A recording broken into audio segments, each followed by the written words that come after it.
बिस्मिल्लाहिर्रहमानिर्रहीम। अस्सलाम वालेकुम व्यूअर्स, उम्मीद है आप सब खैरियत से होंगे। मैं हूँ आपकी होस्ट मुकद्दर शफ़क़त और आज हम करने जा रहे हैं एपिसोड 30 की reading. First of all welcome back to the channel. अगर आप चैनल पे हो तो सबसे पहले चैनल को सब्सक्राइब करें और साथ ही बेल आइकन को हिट लास्ट में कीजिएगा, क्योंकि अगर आप आइकन को हिट नहीं करेंगे तो आप इस बॉम्ब ब्लास्टिंग नावल को मिस करने वाले हैं, और जो कि मैं नहीं चाहती कि आप लोग मिस करो। और बिना किसी देरी के आज के डबल एपिसोड को शुरू करते हैं। आई नो आप सब काफ़ी एक्साइटेड है एपिसोड को लेके। So thanks to all of you इतना ज़्यादा प्यार दिखाने के लिए, इतना लाइक्स कमेंट्स एंड शेयर करने के लिए और अपनी बेताबी दिखाने के लिए, अपनी एक्साइटमेंट शो करने के लिए आप सबका थैंक्स।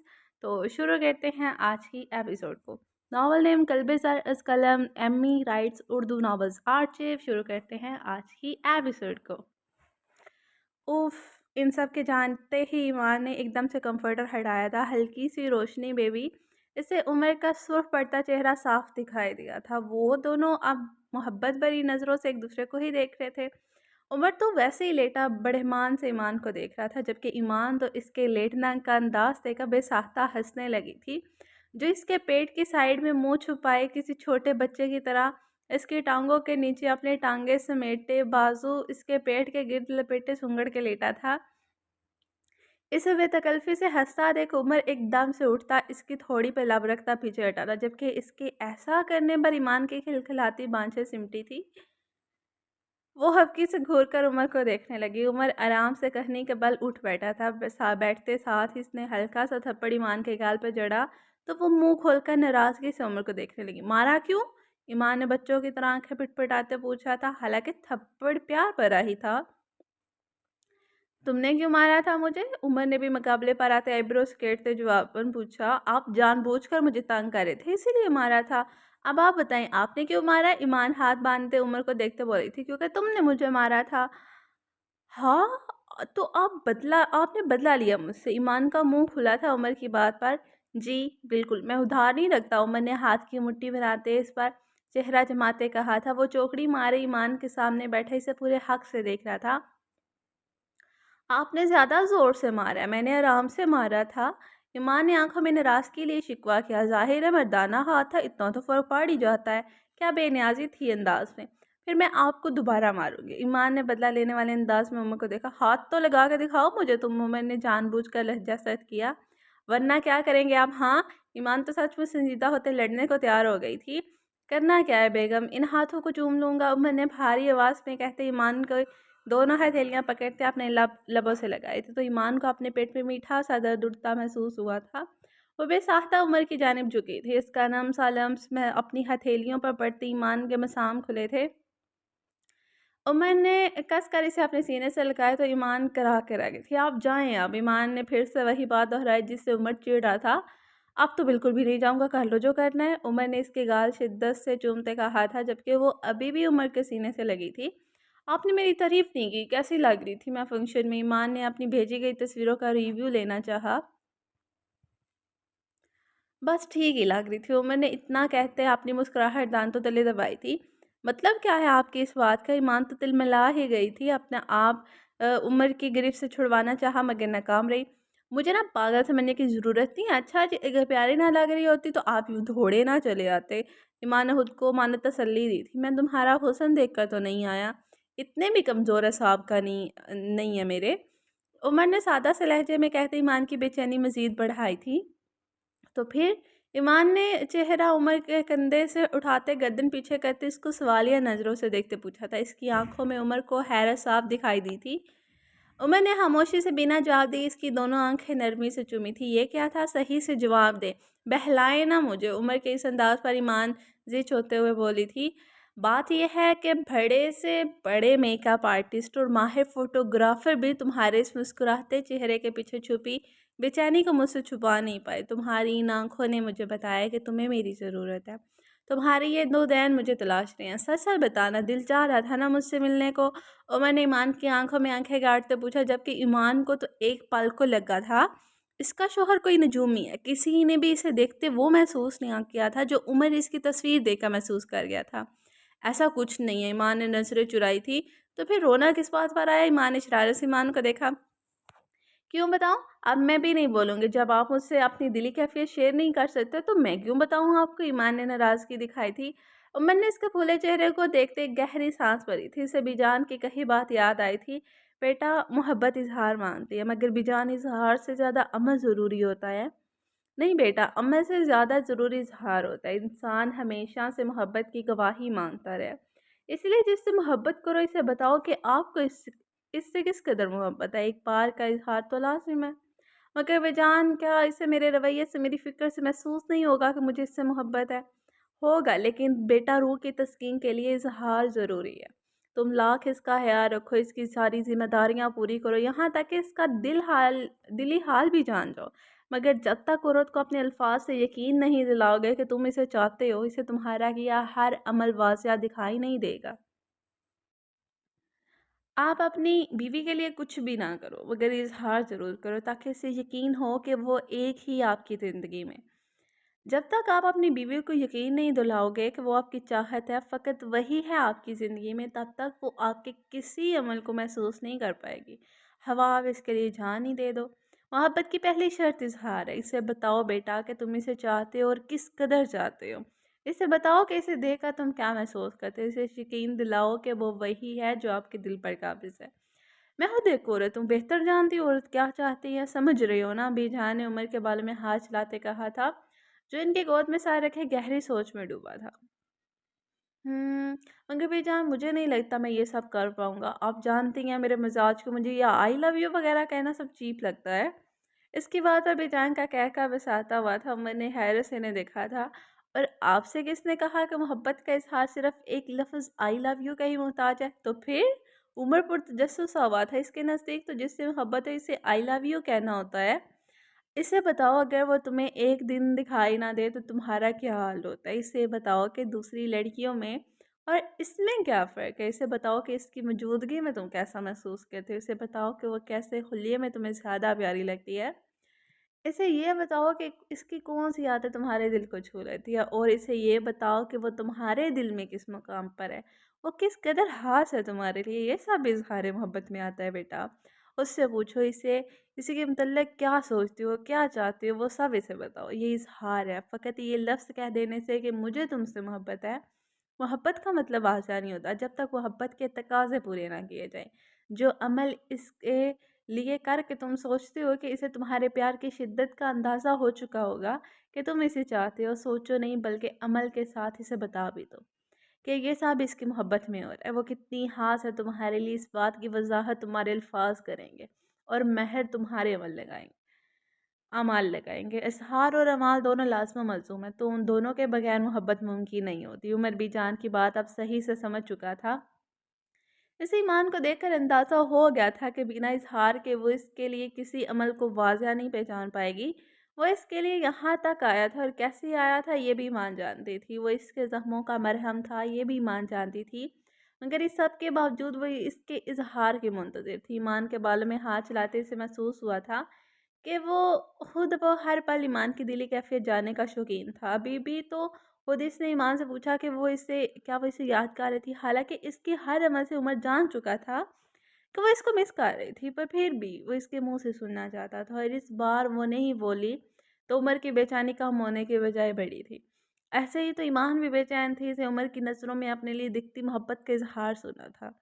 ईमान, उमर ने धीमी सी आवाज़ में बहुत देर बाद इसे पुकारा था, जो इसके गले लगे खामोश हो चुकी थी।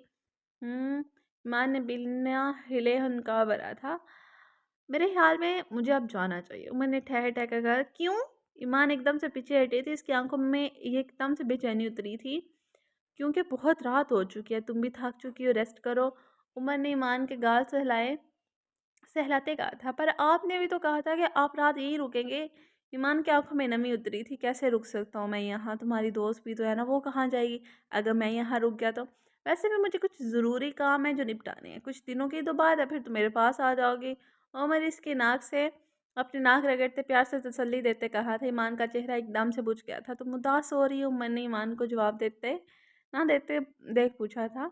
नहीं, मैं क्यों उदास होगी? वैसे ही कह रही थी कि मैं तो कब से यही कह रही थी कि आप जाएँ, मगर आप ही थे जो हिलने से इनकारी थे। ईमान भी अब उम्र के से इस अंदाज़ में निपटने का फ़ैसला कर चुकी थी उमर को इसका ये नया अंदाज़ ख़ासा दिलचस्प लगा था।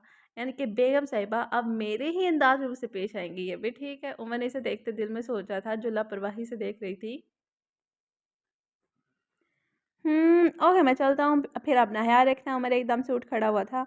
ईमान भी इसे देखते फीका सा मुस्कुराई थी। उमर एक नज़र इस पर डालता दरवाजे के रास्ते कमरे से बाहर निकल गया। इसके जाते ही मियाँ कमरे में आई थी। मियाँ की बच्ची, तुम्हें क्या कहा था मैंने? ईमान इसे देखते ही गुस्से में आ गई थी। यार क्या करती, मैं इन सब औरतों ने हमें कुछ समझ ही नहीं आने दी। बहुत रोका मगर इतना ही रोक सकते थे, वरना इन्हें शौक हो जाता ना। मियाँ मुँह के ज़ाविये बिगाड़ते हुए बोली थी। उमर तो ईमान के कमरे से निकलता सीधा अपने कमरे में गया था। कमरे में आते ही इसकी नज़र सामने सोफे पर बैठे साद पर पड़ी थी। तुम कब आए? साद को अपनी जानिब मुस्कुराते देखकर उमर खुशगवारी से इसकी जानिब बढ़ा था। दोनों भाइयों ने एक ज़ोरदार जप्फी डाली थी। मेरी जान की शादी और मैं ना हूँ, ऐसा हो सकता है? कब से वेट कर रहा हूँ, कहाँ थे? साद उमर का कंधा थपकते पीछे हटा था। मत पूछो यार, उमर सांस भरता साद के साथ सोफे पर बैठ गया था। वैसे तेरे लिए एक और भी सरप्राइज है। उमर ने साद के साथ पैर देखते शरारत से क्या क्या? उमर ने गौर से साद को देखा था। इतने में पीछे से बलाज ने इसकी गर्दन के गिर्द कस के बाजू डाले थे। कमीने इंसान, ये ज़रा छोड़ मुझे, तुझे तो मैं बताता हूँ। उमर बलाज की मौजूदगी महसूस करते एकदम से गुस्से में आया था, जिसे देखते साद और बलाज हंसने लगे थे। पहले ज़मानत दे कि मुझे मार धाड़ नहीं करेगा। बहुत बुरा मारता है तो मुझे अभी अपनी मनकूहा से भी मिलने जाना है। बिगड़ी शक्ल लेकर कैसे जाऊंगा यार? बलाज की बात पर उमर ने हार मानते मज़ाहमत छोड़ दी थी। तो वो पीछे से छलांग लगाता उमर के बराबर उछल कर बैठा था। मेरे यार ने मुझे बुलाया तो मैं आ गया। बिलाज उमर के गिर्द बांसुर डालता बोला था, समझ गया हूँ मैं, तुम दोनों सुबह से आए हुए हो, मगर एक को भी तौफीक नहीं हुई कि मेरे पास ही आ जाए। यानी तुम लोग दोनों भी घर वालों के साथ मिले हुए थे? उमर बाजार से अंदाज में बोला तो इन दोनों का कहका निकला था, यार मामू को ज़रूरत ज़्यादा थी हमारी। हमें तो लगा था वो तेरा चमचा तेरे साथ होगा, मगर वो तो बाद में पता चला कि रऊफ साहब भी एक प्लेट बिरयानी पर बिक गए। बलाज ने ऐसे अंदाज में बात की कि उमर का मिजाज पाल में नॉर्मल हुआ था। एक वही था जो जानता था कि उमर का मूड कैसे बदला जा सकता है। उमर ने कुछ सोचते पॉकेट में से फ़ोन निकालते कहा लगी, हाँ हेलो मोमिन, मेरे रूम में आओ, अभी बात करनी है। मैंने मुख्तसर सी बात करते फ़ोन बंद किया था। क्या हुआ भय? अभी भाई मोमिन को क्यों बुला रहे हो? बलाज ने सवालिया नज़रों से उमर को देखते पूछा था। तुम सबसे एक मशवरा करना है, इसके लिए इसे बुलाया। उमर ने के जवाब पर सदर बुलाए ने हैरत से एक दूसरे को देखा था। ये तू कब से मोमिन के नकारा मशवरों पर चलने लगा था? साद ने परेशानी से उमर को देखा था। जो काम मुझे अब करना है ना, इसमें एक ठरकी बंदे का मशवरा ज़्यादा काम आएगा। सो हम सब में से ठरकी वही है। उमर ने आम से अंदाज में दोनों को देखते जवाब दिया था, और ठरकियों वाला काम तुम्हें करना है। साद ने बेयकीनी से उमर को देखा था। अभी वह जवाब देने ही लगा था कि इतने में मोमिन तूफान की तेज़ी के साथ कमरे में दाखिल हुआ था, और आते साथ ही ड्रेसिंग पर पड़े डेकोरेशन पीस को गैर इरादी तौर पर हिचकोला लगाया गया था। अभी वो नीचे गिरता कि मोमिन ने फ़ौरन से इसे किसी विकेट कीपर की तरह थामा था। इसकी हरकत पर उमर ने बमुश्किल अपना गुस्सा ज़ब्त किया था। मोमिन बत्तीसी निकालता इन तीनों के पास आकर बैठा। हाँ जी, आज तो हमारे भागे जागे हैं, बड़े बुजुर्गों की महफिल में बैठने का शर्फ मिला है। क्या हिदमत कर सकता हूँ आपकी भाई? मोमिन इन तीनों के एक नज़र देखते उमर से बोला था, सबसे पहले तो तुम अपनी चोंच बंद रखोगे, जितना पूछूंगा इतना बोलना, और दूसरी बात, जवाब संजीदा हुआ, अगर कोई बोंगी मारनी है ना तो वो दरवाजे तुम जा सकती हो। उमर ने बॉस वाला रवैया अपनाते सख्ती से कहा तो मोमिन अपना समूह लेकर रह गया। इसे चुप देखकर उमर ने सांस भरते अपनी बात का आगाज किया था। बात यह है कि मुझे क्या कहूँ, अब मैं उमर को समझ नहीं आ रही थी कि बात कैसे समझाए। जो कहना चाह रहे हो वो कहो ना।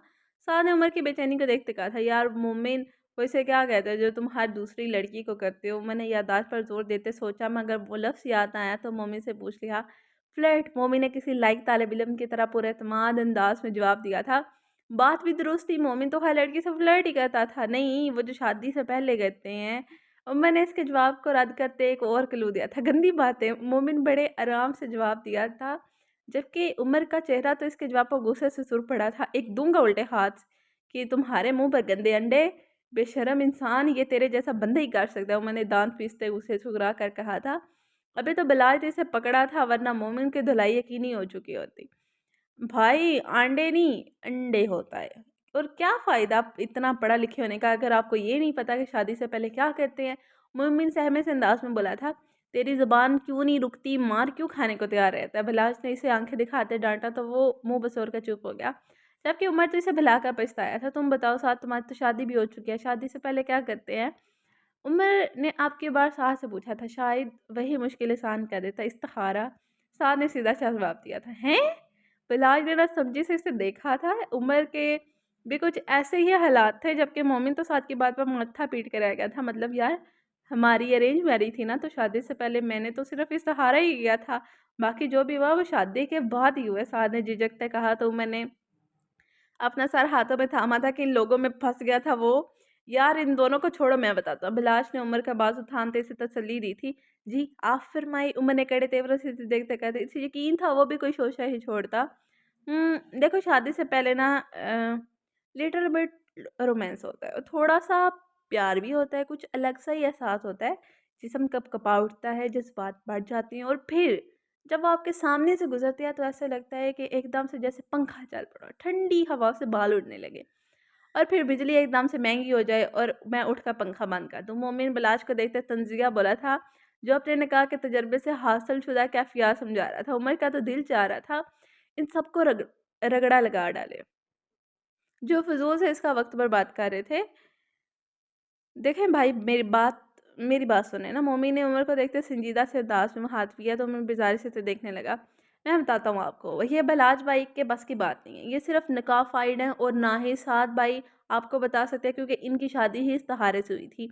हाँ तो कौन सा नाकाम हुई, हैप्पी मैरिज है। साद ने बीच में लुकवा दिया था, तो उमर ने इसे खा जाने वाली नज़रों से देखा था। मैं बताता हूँ, मगर शर्त ये कि मैं जो भी बोलूँगा आप खामोशी से सुनेंगे। बोले मंजूर है। मोमी ने उमर की जानिब हाथ बढ़ाते कहा, तो उमर को भी अपने मफाद के हाथ मिलाना पड़ा। शायद वो जान ही पाता कि शादी से पहले क्या होता है।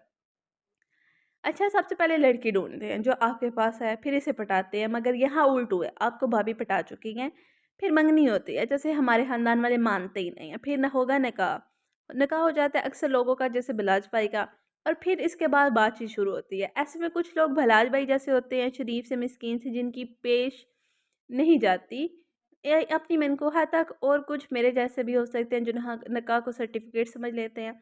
फिर निकाह के बाद शादी की सोच आती है, फिर मायूं मेहंदी, और फिर शादी, फिर वलीमा, फिर थोड़ा सा प्यार हो जाता है, फिर हस्बे ज़रूरत बच्चे आते हैं, फिर वो लड़ाइयाँ शुरू होती हैं, और लड़ाइयाँ शुरू हुई हैं कि मत पूछें। बस इससे आगे बताने का मेरा जिगरा नहीं है, बहुत खौफनाक मनाजिर है आगे।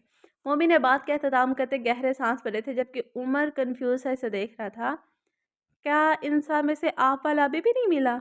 उमर ने हैरत से उमर को देखा, तो उमर नफ़ी में सारे ला गया। देखो, मैं समझाता हूँ तुम लोगों को। मुझे ये बताओ कि शादी के बाद क्या होता है? उमर ने संजीदगी ऑफ कोर्स बच्चे, साथ ने जवाब दिया। नहीं, इससे पहले क्या होता है? उमर ने बड़ी मासूमियत से पूछा था, जबकि बाकी तीनों ने अचंभे से उमर को देखा था। वो इसे आंखें फाड़े मुंह खोले देख रहे थे। Umar, please don't say this कि तुम्हें नहीं पता बच्चों से पहले क्या होता है। बिलास ने अजीब से अंदाज में उमर को देखते कहा, तो इसे फौरन से अपनी कही बात समझ आई थी। नहीं, मुझे पता है यार क्या होता है, मगर उफ, सीधी सी बात है, मुझे ईमान को बताना है कि मुझे इससे मोहब्बत हो गई है। उमर जो आराम से अपनी बात समझा रहा था, जब इसे लगा कि किसी को इसकी समझ नहीं आ रही, तो इसने बड़ा दिल करते खुलकर बोल ही दिया। तो यूँ कहे ना, आपको भाभी को प्रपोज़ करना है। मोमी ने खुशगवारी से कहा था। हाँ वही। उमर ने शुक्र का साँस भरा था। तो ये बात है, विलास ने भी सूखा साँस लेते कहा था। मगर आप भाभी को प्रपोज़ कैसे कर सकते हैं? मोमी ने परेशानी से कहा था। ज़ाहिर से है, मुँह से करेगा। सामने से घूरा था, इस कदर पोंगी बात नहीं, मेरा मतलब है आप क्या सच में भाभी को आई लव यू बोलेंगे? मोमिन को यकीन नहीं आ रहा था। ज़ाहिर है, अब बताओ क्या कहते हैं? उमर ने इसे देखते अगला प्लान पूछा था। मोमिन तो एकदम से गहरी सोच में पड़ा था। सबसे पहले आप अपने हालात बताइए मुझे। एक मर्द वो होता है जो बेड पर आई लव यू कहता है, दूसरा वो होता है जो प्रॉपर हीरो की तरह प्रपोज़ करना चाहता है, मगर इसके पास पैसे नहीं होते, और एक वो होता है जो बीवी के अरमानों को मद्देनज़र रख के करता है। आप एक को छोड़कर बाकी वालों में से कौन-सी है? मोमिन संजीदा अंदाज़ में लिए इसे प्रपोज़ करने के मुख्तलिफ़ किस्में बता रहा था। ये छोड़ा कौन-सा है? बलाज ने आईब्रोज उठाकर मोमिन को देखा था। ज़ाहिर है पैसों वाला, ये अमीर हैं तो प्रपोज़ कर सकते हैं जैसा चाहें।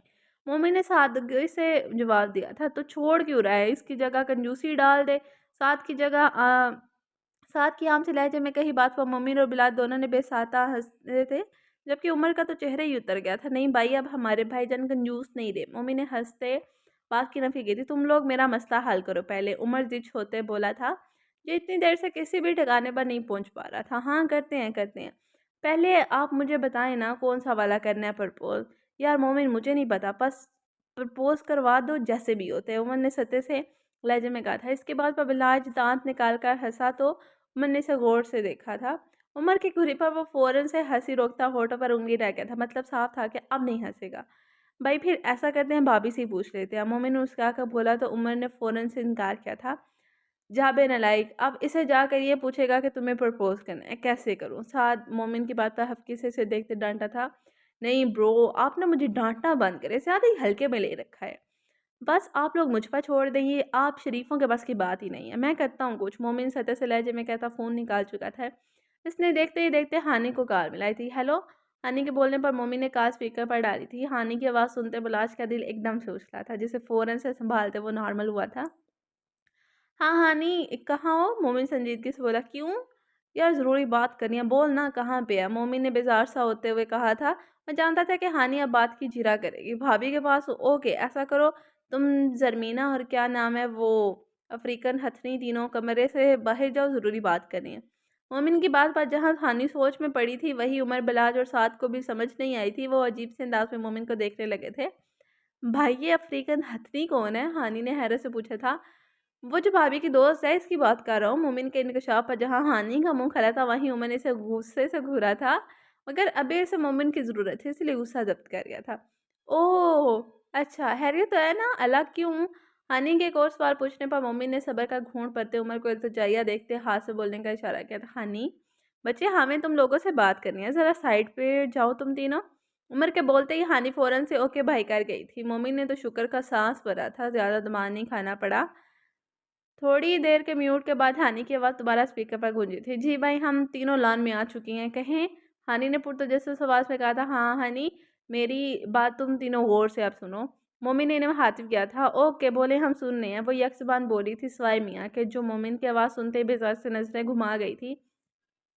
तो प्यारे बच्चों, बात यह है कि उमर भाई ने शादी के लिए एक और फंक्शन में इजाफा कर दिया। इनका कहना है कि ईमान भाभी की मोहब्बत में ये गोडे गोडे डूब चुके हैं। इससे पहले कि ये सारे डूब जाएं, भाभी को प्रपोज करना चाहते हैं। मोमिन की प्रपोज वाली बात सुनते ही सब लड़कियों ने ओह कहते हॉटिंग की थी। अच्छा अच्छा, सुनो पहले, हम सब सिर्फ इन फंक्शन की तैयारी करेंगे और एन मौके पर सिर्फ दुल्हा और दुल्हन होंगे, क्योंकि ये ज़रा प्राइवेट फंक्शन है। हमारा दुल्हा शर्मीला सा है, सबके सामने इजहार नहीं कर पाएगा। मोमिन की बात पर उमर ने से आंखें सकेट का घूरा तो वो जवाबन दांत निकालने लगा। तो हमें क्या करना है? मियाँ भी संजीदा होती बोली थी। जैसे कि मैंने बताया कि दुल्हा शर्मीला सा है, तो इसे नहीं मालूम प्रपोज कैसे करेगा। सो हमने सोचा क्यों ना भाभी से ही पूछ लें कि क्या चाहती हैं वो। मोमिन की बात अभी मुकम्मल ही हुई थी कि लड़कियों के जाने से जोर उठा। पागल हो तुम लोग, इनसे पूछोगे तो प्रपोज करना कहाँ का हुआ? फिर इनका दिमाग चल गया है। अभी मियाँ बोल ही रही थी कि मोमिन गुस्से से गिराया। अपनी चींची बंद करो, मुझे सुनो, छोटे दिमाग वाली हो। मोमिन के गुस्से को देखकर उमर, बिलाज और साथ तो हैरान ही हुए थे। इसे यहाँ तक किसी ने गुस्से में नहीं देखा था। मोमिन के बारे में तो मशहूर था कि कोई इसका सर भी फाड़ दे तो मुस्कुराता ही रहेगा, मगर गुस्सा तो जैसे इसे मालूम ही नहीं था कि क्या होता है। मगर इस बार इसे गुस्सा आया था। क्यों? उमर तो नई सोच में पड़ा था। बात सुनो मेरी, तुम लोगों की ड्यूटी है कि फ़ोन ऐसे ही ले जाओ कमरे में कॉल पे रखते हुए, और वहाँ जाकर जैसे तुम लड़कियाँ करती हो ना, अपने ख्वाबों के राजकुमार को इमेजिन करके फिर सोचती हो कि वो आपके लाइफ में क्या क्या करे, ये सब भाभी से उगलवाना है कि वो क्या सोच रखती है। अगर इन्हें प्रपोज किया जाए तो वो कैसा प्रपोजल जाएंगे। ओह अच्छा अच्छा, समझ गए। मोमिन की बात पर जहाँ सब लड़कियाँ एक समान बोली थी, वहीं लड़के भी मोमिन की प्लानिंग समझ चुके थे। हाँ, मगर ज़हन में बिठा लो, भाभी को शक ना पड़े। मम्मी ने अपनी बात दोहराई थी। हाँ, बेफ़िक्र रहो, ये सब मुझ पे छोड़ दो। मुझे पता है अपनी दोस्त को कैसे दूसरी दुनिया में कैसे ले जाना है। बस दुआ करो वो ये ना कह दे कि मुझे प्रपोज़ करने वाला जहान से गंदौर हो। मियाँ ने बात ख़त्म करते कॉल काटी थी, जब उमर के माथे पर मियाँ की बात सुनकर जेलसी के बाल पड़े थे। ये अब जहान सिकंदर कौन है? उमर ने गुस्से से लाल पीला होते पूछा था। तुझे नहीं पता? बिलास ने उमर के कंधे पर तसल्ली में थपकी देते कहा था। इसी तो लिए तो पूछ रहा हूँ ना, कौन है ये साला जो मेरी बीवी के हालों में आएगा? उमर गुस्से से ऊंची आवाज में बोला तो बिलाज ने डरते जल्दी से इसके मुंह पर हाथ रखा था। पागल मत बनो, तुम्हें नहीं पता जहान के अंदर का जन्नत के पत्ते में आता है? अब ये जन्नत के पत्ते क्या है? उमर बिलाज की रमजों की कही जाने वाली बातों से जिच हुआ था। अबे उर्दू नावल है यार, जन्नत के पत्ते। इसमें जो मेन लीड हीरो है ना, इसका नाम है जहान सिकंदर, इसकी बात कर रही थी। बिलाज ने सत्य से अंदाज में चलाकर जवाब दिया था। ये तो मुझे भी नहीं पता था, आपको कैसे पता? मोमिन को तो जैसे करामत बात पता चली थी। हैरत से बिलाज को देखते बोला, हानि ने मुझसे ये नावल मंगवाया था, फिर ना सिर्फ पढ़ा बल्कि सारा मुझे सुनाया भी। बिलाज की आंखों में तो बात करते करते आंसू आ गए थे।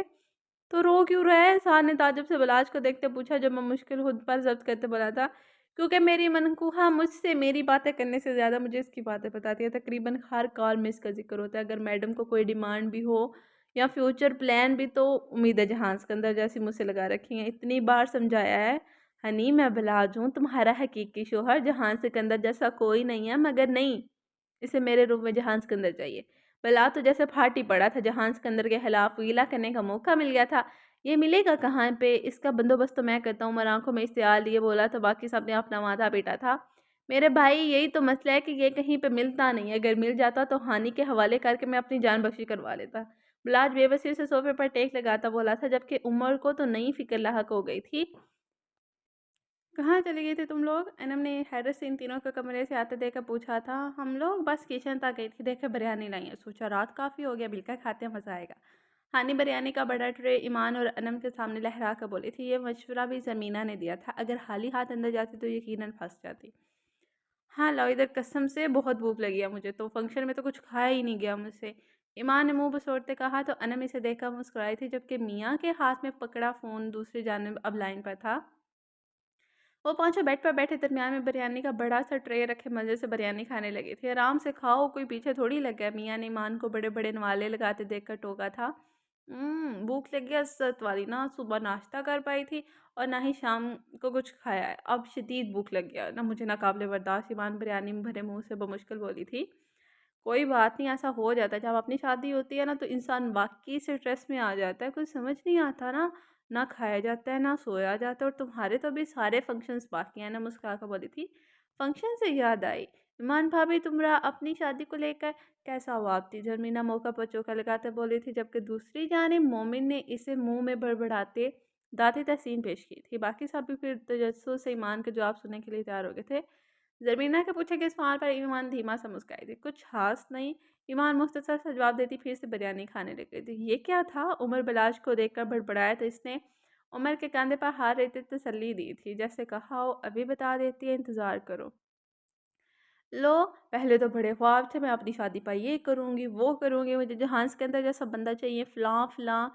मियाँ की बात पर उमर के माथे पर बाल पड़े थे। इस फ़िक्शनल मैन का हवाला देना ज़रूरी था क्या? उमर को तो पतंगे ही लग गए थे। वो सारे सर जोड़े मोबाइल टेबल पर रखे ईमान की बातें सुन रहे थे। मियाँ के बात पर ईमान धीरे से हँसी थी। तुम्हें याद है जहान सिकंदर ईमान की खुश मिजाजी में कही बात पर उमर ने जब से मुठ्ठियाँ बेची थी? ज़ाहिर है हर वक्त इसका ढिंढोरा पीटती थी तुम। मियाँ ने हंसते हुए बोली थी, जबकि मियाँ की पहली बार खनखनाती हंसी की आवाज़ से मोमिन को एक अजीब सी कैफियत ने घेरा था। ऐसे लगा किसी ने इसका दिल मुट्ठी में किया, बमुश्किल इसने खुद को कंपोज किया था। ओह, आप भी जहां सिकंदर की लवर है? मैं अभी अल्लाह क्या बंदा है कसम से। हानिया तो जैसे जहां सिकंदर के नाम पर ही खिल उठी थी। वहीं बलाश की रंगत बदली थी। देख रहे हैं ना अपनी बहन को, देख ले, मैं कहीं भी नहीं हूँ। वो जहां सिकंदर इसका लवर है, मैं रोहाज रोहानसी हुआ था। जबकि मोमी ने लंबी सांस खींचते से तसल्ली दी थी। हाँ, किसी ज़माने में नॉवल पढ़ती थी, तब टीनेज में थी, तो वाक़ई एक रश था इस पर, मगर अब तो नहीं है, अब तो मुझे मेरा हीरो मिल गया है। उमर के आगे कोई भी नहीं है, ईमान ब्लश करते बोली थी। वहीं उमर ने फ़ख्र से अपनी शर्ट का कॉलर जड़ा था। पूरे 2 शुक्राने के नफ़ल पढ़ूँगा मैं। उमर बिलाज को आँख मारते चिढ़ा कर बोला था, जो इसे खा जाने वाली नज़रों से देख रहा था। अच्छा, लेकिन फिर भी कोई तो ख्वाहिश होगी ना तुम्हारी? चलो उमर जीजू से ही सही, कुछ तो सोचा होगा वो तुम्हें कैसे कहें आई लव यू मेरी जान, कि तुम बाग़बाँ हो जाओ। ये आतिशबाज़ी, लाइटें, बर्फ़, फूल। मियाँ हवा में हाथ लहराते अदा से बोली तो सब हँसने लगी थी। यार असल ज़िंदगी में ना बहुत मुख्तलिफ़ है, यहाँ कोई सादा से अल्फाज में भी रोज़ सिर्फ़ इज़हार ही कर दे तो काफ़ी होता है। ईमान संजीदगी से बोली थी, जान तुम बताओ तो फिर देखना। मैं मोहब्बत से बोला तो बाकी तीनों ने इसे गौर से देखा था। सुबहान अल्लाह! जी सदके जाएँ आपकी, क्या बात है आपकी। बिलाल इसे देखकर हैरत से बोला था, यार भाभी, मैं बताता है, हम चाहता है जो भी हमको प्रपोज़ करे वो हमको शिप में बिठाकर पानी के दरमियान में ले जाए, सामने समुंदर ही समुंदर हो, और फिर हमको लेकर पानी में कूद जाए, फिर बाहर निकालते अपने सहारे तैराते, फिर बोले, वे ज़रमीन जान, हम तुमको शिद्दत से चाहते हैं, आई लव यू, अगर शादी नहीं करेगा तो तुमको लेके इसी पानी में हम डूब जाएगी। ज़रमीना के जानलेवा प्रपोजल ऐसे साथ से सबकी आंखें फटी थी। मेरे बेटे को पानी की गहराइयों से डर लगता है ज़रमीना।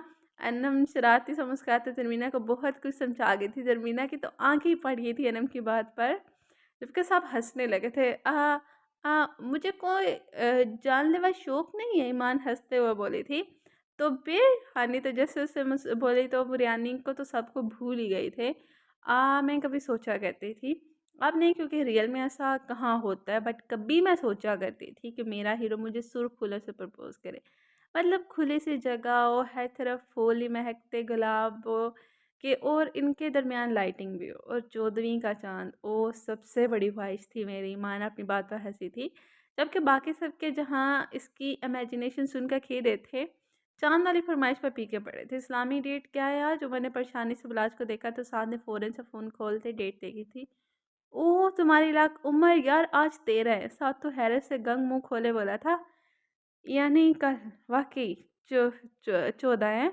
उमर ने ज़ेरे-लब बड़बड़ाते तस्दीक चाही तो साथ मुस्कुराता सर हिला गया था। Oh my god! What a coincidence! बलाज भी बेयकीनी से अपने फ़ोन से डेट खोलता बोला था, कॉल कट चुकी थी और उमर जानता था अब इसे क्या करना है। अगले ही दिन वो सारे प्लान के मुताबिक तैयारियों में लग गए थे। सबसे पहले उमर ज्वेलरी शॉप पे पहुंचा था। प्रपोज करने के लिए अंगूठी की भी तो ज़रूरत थी। डेकोरेशन के सारे इंतजामात मोमिन के हवाले थे, वो जो बहुत एहसन तरीके से संभाल भी रहा था। अस्सलाम वालेकुम माँ, कैसी हैं आप? ईमान सुबह सवेरे सोफ़िया बेगम के कमरे में जा पहुंची थी। अब तो इसकी रोज़ की यही आदत थी, वो उठते साथ ही सोफ़िया बेगम के कमरे में भाग जाया करती थी। वालेकुम सलाम, कैसी है मेरी प्यारी बेटी? सोफ़िया बेगम ने ईमान के माथे पर प्यार किया तो वो जवाबन मुस्कुरा दी। कैसी है मेरी सुंदर मक्खी? कमाल साहब ने अखबार नीचे करते मुस्कुरा कर ईमान को देखा तो वो खिलखिलाकर हंसी थी। अरे वाह! आज तो आप भी यहीं मौजूद हैं। ईमान आगे बढ़ती कमाल साहब के साथ सोफ़े पर बैठ गई थी। मैं बस निकलने ही लगा था, तुम बैठो माँ बेटी, मैं चलता हूँ। कमाल साहब ईमान के सर पर शफ़क़त भरा हाथ रखते बाहर को चल दिए, जबकि सोफ़िया भी मुस्कुराती हुई ईमान के पास आ बैठी थी। हाँ जी, तो कैसी है मेरी बेटी? कैसी रही मुलाकात? फिर सोफ़िया बेगम लहजे में शरारत लेकर बोली थी। इनकी बात पर ईमान का अचंभा हुआ था। जी, मतलब कौन-सी उम, को कौन कौन-सी मुलाकात? ईमान सोफ़िया बेगम को देखकर हकलाते हुए बोली थी। बेटा जी, माँ हूँ तुम दोनों की। तुम दोनों के चेहरे देखकर ही पहचान गई हूँ कि मुलाकात अच्छी-खासी हो चुकी है। अब मुझसे छुपाने की ज़रूरत नहीं है। जानती हूँ रात को कंबल के अंदर दुबक के लेटा था और तुम इसे छुपाती फिरी थी। सोफ़िया बेगम हँसते हुए बोली, जबकि ईमान तो अपनी चोरी पकड़े जाने पर नज़रें चुरा गई थी। मैं जानती थी वो तुमसे मिलने आएगा और मैं ये भी जानती थी कि तुम इसी की मुंतज़िर थी। जो सुकून तुम्हारी आँखों में इससे मिलने के बाद आया वो पहले नहीं था। इसीलिए मैं भी खामोश ही रही थी। मैं खुद भी चाहती थी कि वो तुमसे मिल ले एक बार। तुम्हें जितना बेहतर वो सँभाल सकते, इतना हम लाख करने के बावजूद भी नहीं सँभाल सकती।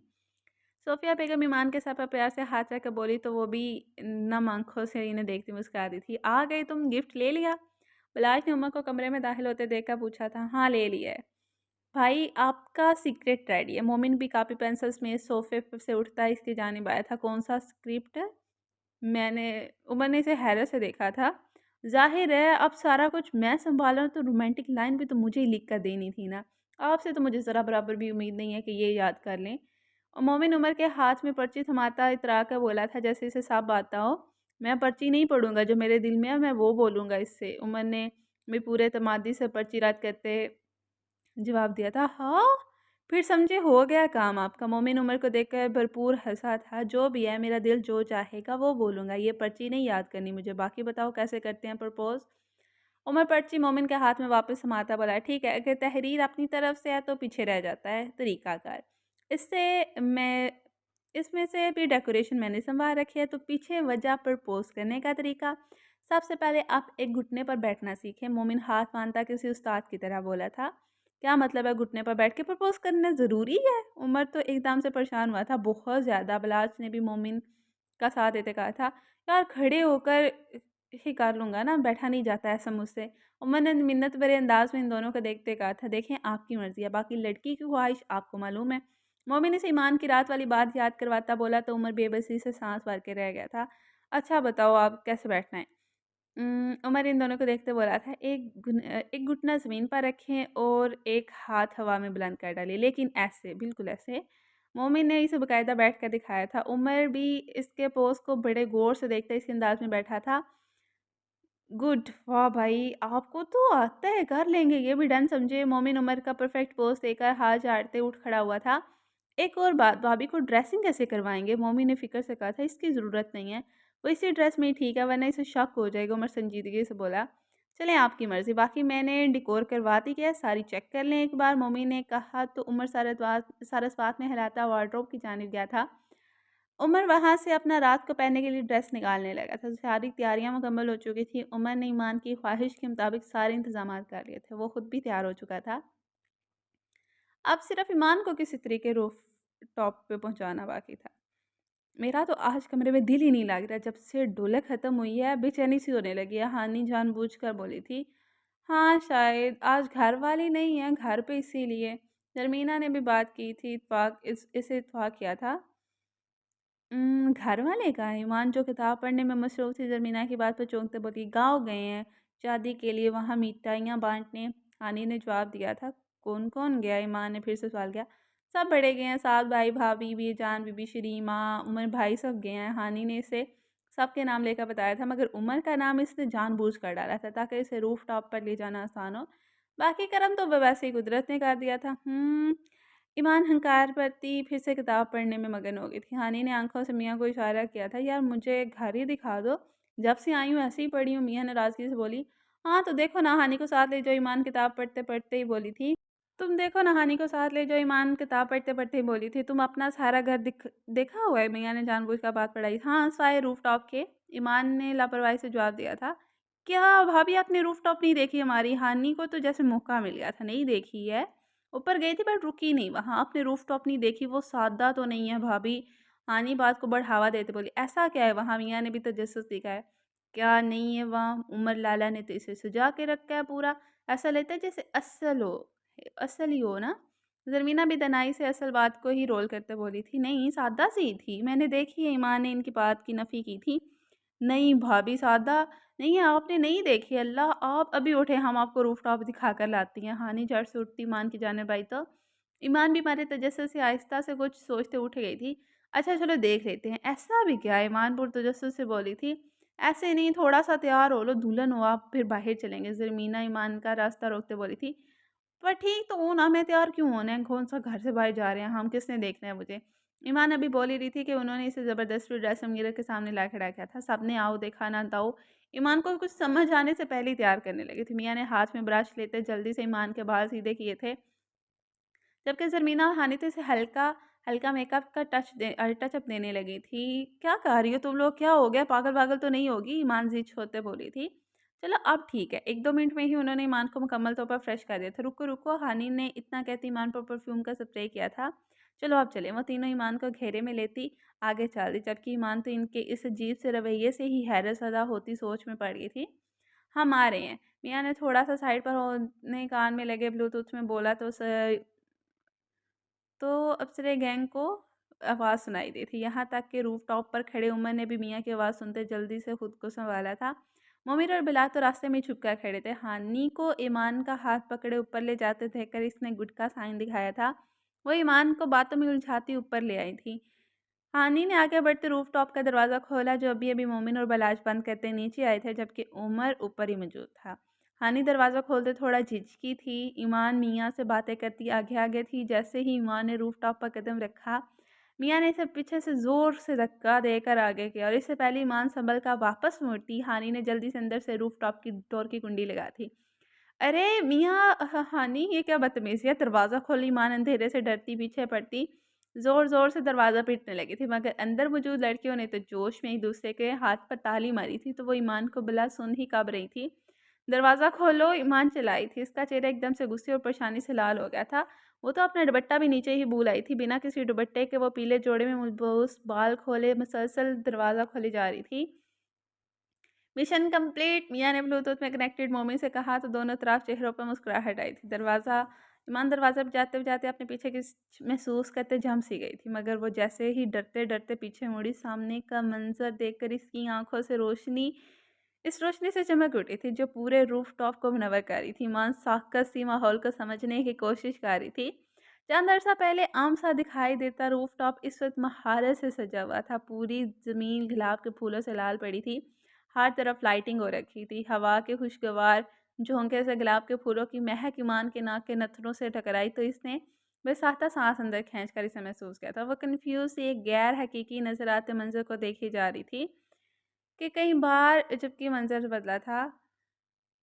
ओके, नाज़रीन आज की एपिसोड होती है यहाँ पे एंड होपफुली नेक्स्ट एपिसोड में मज़ा आएगा बहुत क्योंकि उमर ईमान को प्रपोज़ करने वाला है। और जो बेस्ट थिंग हमारे लिए ये कि हम ये देखना चाहते हैं कि उमर ईमान को प्रपोज़ कैसे करेगा? क्या बोलेगा वो? और ईमान का क्या रिएक्शन होगा? उफ़ अल्लाह! तो देखते हैं नेक्स्ट एपिसोड में क्या होता है, तब तक के लिए अपना ख़्याल रखिएगा। इंशाल्लाह कल एपिसोड आएगी तो मिलते हैं नेक्स्ट एपिसोड के साथ, तब तक के लिए अपना ख़्याल रखिएगा। अल्लाह हाफ़िज़।